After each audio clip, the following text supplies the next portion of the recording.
병든 교회를 회복하는 길 십자가 복음 창세기 35장 1절에서 8절. 야곱의 아들들이 디나를 강간한 세겜의 일로 복수를 감행했다. 34장에 할례를 하면 디나와 혼인하도록 허락하겠다고 거짓말을 하여 할례를 받게 했다. 할례를 받고 통증으로 고통스러워할 때 기습적으로 세겜성 남자들을 다 죽였다. 그리고 세겜 사람들의 모든 재물을 탈취했다. 게다가 세겜 사람들의 자녀와 아내들을 사로잡아왔다. 야곱은 이 사실을 알고 이 소식을 들은 주변 부족들이 자신을 공격할까 두려워한다. 34장 30절. 야곱이 시므온과 레위에게 이르되 너희가 내게 화를 끼쳐 나로 하여금 이 땅의 주민 곧 가나안 족속과 브리스 족속에게 악취를 내게 하였도다. 나는 수가 적은즉 그들이 모여 나를 치고 나를 죽이리니 그러면 나와 내 집이 멸망하리라. 야곱은 공동체에 큰 위기가 왔다고 판단했다. 그러나 이미 이런 위기는 예견된 것이었다. 디나가 세겜성의 딸들을 보러 나간 돌줄 행동에서 상징적으로 보여준다. 야곱의 아들들이 할례를 악용하여 수많은 사람을 살육했다. 그리고 세겜 사람들의 재물을 약탈하고 자녀와 아내들을 잡아왔다. 이런 점은 하나님의 언약 공동체로서의 병든 모습이 아닐 수 없다. 병든 교회의 모형으로 볼 수 있다. 거짓 복음으로 수많은 영혼을 죽이고 물질을 빼앗는 교회들의 모습이다. 정도의 차이일 뿐 이 같은 유형의 병든 교회가 얼마나 많은가. 병든 교회를 회복할 수 있는 길이 어디 있을까? 그 답이 오늘 본문에 있다. 35장 1절. 하나님이 야곱에게 이르시되 일어나 베델로 올라가서 거기 거주하며 내가 내 형 에서의 낯을 피하여 도망하던 때에 내게 나타났던 하나님께 거기서 제단을 쌓으라 하신지라. 큰 위기를 당하여 불안해하는 야곱에게 하나님이 다시 나타나셨다. 그리고 베델로 올라가 거기에 거주하라고 하신다. 베델은 어떤 곳인가? 야곱이 에서를 피해 도망하던 때 하나님을 만난 곳이다. 창세기 28장 11절에 12절. 한 곳에 이르러서는 해가 진지라 거기서 유숙하려고 그곳에 한 돌을 가져다가 베개로 삼고 거기 누워 자더니 꿈에 본즉 하나님의 사자들이 그 위에서 오르락 내리락 하고 11절 돌 에벤은 세우다 건축하다라는 뜻인 바나에서 나온 말이다. 집을 세우는 돌임을 암시한다. 성경에서 돌은 다양한 의미와 상징성을 지닌다. 그 중에서 돌은 예수 그리스도를 상징하기도 한다. 사도행전 4장 11절.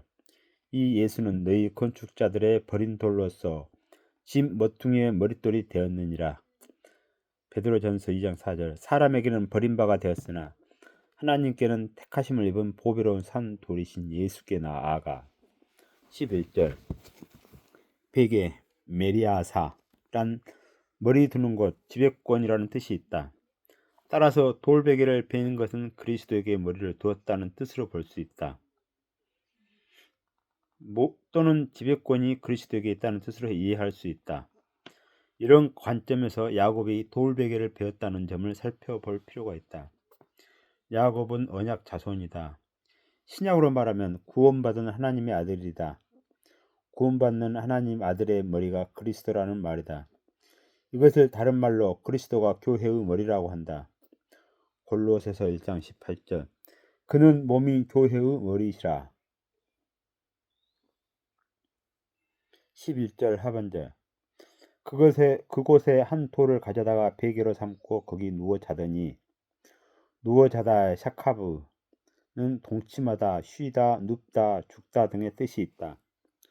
야곱의 돌베개와 연합하여 잤다는 뜻이 된다. 이 상황은 무엇을 계시해 주는 것일까? 머리 대신 그리스도와 연합한 사람에게 안식이 있다는 의미이다.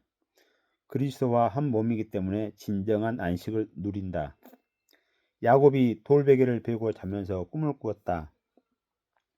창세기 28장 12절. 꿈에 본즉 사닥다리가 땅 위에 서 있는데 그 꼭대기가 하늘에 닿았고 또 본즉 하나님의 사자들이 그 위에서 오르락 내리락하고 꿈의 본즉은 지객하면 그러자 그는 꿈을 꾸었다. 그런데 보라이다. 본즉 힘내는 보라 자라는 놀라움을 표현하는 감탄사이다. 하나님은 야곱에게 꿈을 통해 놀라운 것을 보여주신다. 그 놀라운 것이 무엇인가? 사닥다리가 땅 위에 서 있고 그 꼭대기가 하늘에 닿았다. 그리고 하나님의 사자들이 그 위에서 오르락 내리락 하는 것을 보았다. 땅에서부터 하늘에 닿은 사닥다리는 무엇을 의미할까? 요한복음 1장 51절 또 이르시되 진실로 진실로 너희에게 이르노니 하늘이 열리고 하나님의 사자들이 인자 위에 오르락 내리락 하는 것을 보리라 하시니라. 예수님은 창세기 28장 12절을 인용하여 사닥다리가 예수님이라는 것을 증거하셨다. 12절에는 하나님의 사자들이 사닥다리 위에서 오르락내리락 했다. 요한복음 1장 51절 인자 위에 하나님의 사자들이 오르락내리락 하는 것을 본다고 했다. 이렇게 보면 사닥다리는 예수님을 계시하고 있다는 것을 알 수 있다. 사닥다리가 땅 위에 서 있는데 하늘에 닿았다는 것은 무엇을 의미할까? 인간과 하나님을 이어주는 중보자라는 의미다. 지금까지 설명한 내용을 종합하면 어떤 뜻인가? 성도는 십자가 복음으로 구원받아 그리스도와 연합한 상태에 있다는 것이다. 바꿔 말하면 그리스도와 한 몸이 된 상태로 교회를 의미한다. 베델에 거주하라는 의미를 이런 점에서 깨달아야 한다. 베델은 하나님의 집이라는 뜻이다.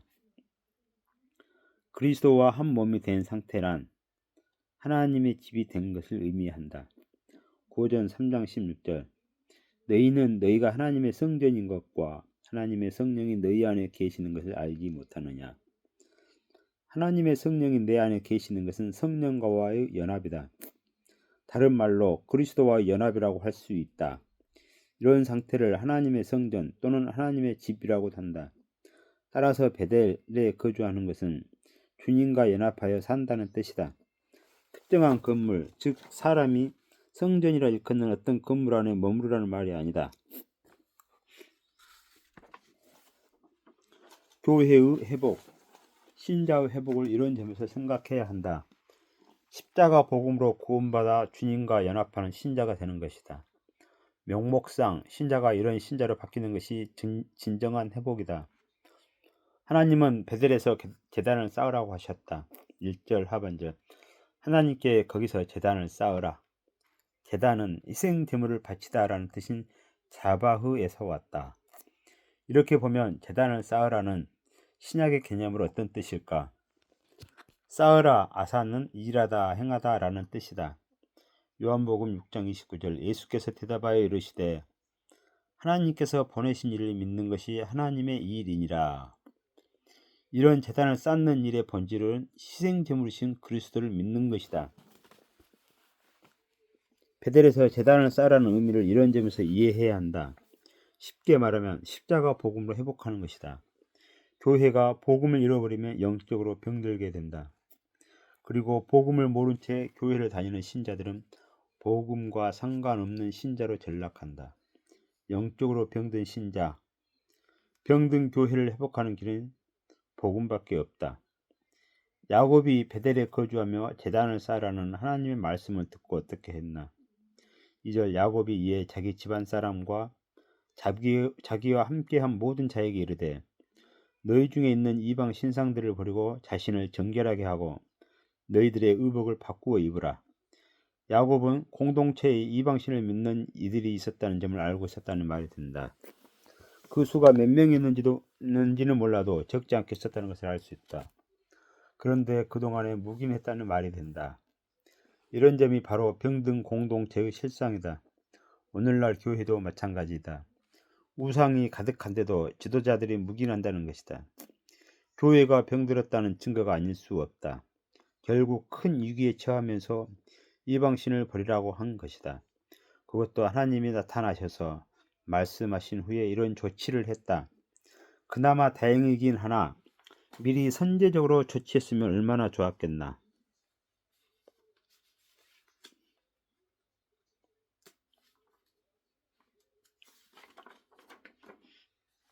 집안 모든 사람에게 이방 신상을 버리라고 한다. 신상은 엘로힘이다.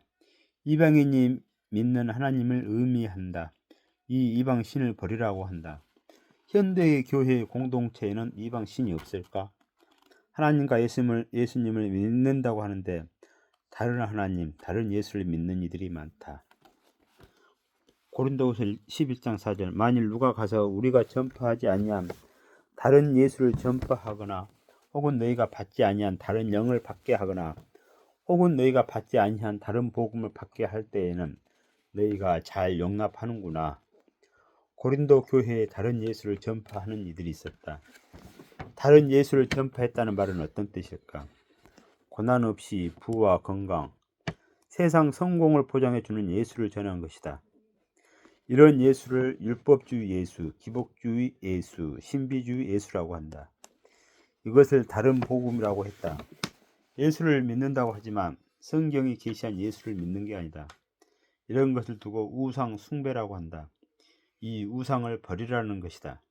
버리다, 수르는 제거하다, 떠나다, 방향을 전환하다라는 뜻이다.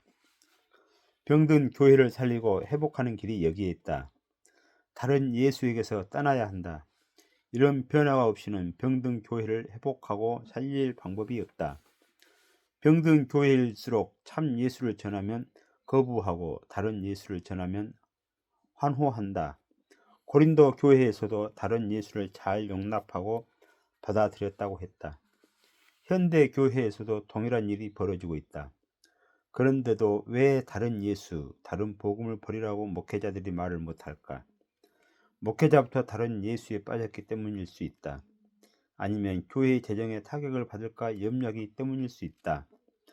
한국 교회가 지금 다른 예수를 버리는 결단을 해야 소망이 있다.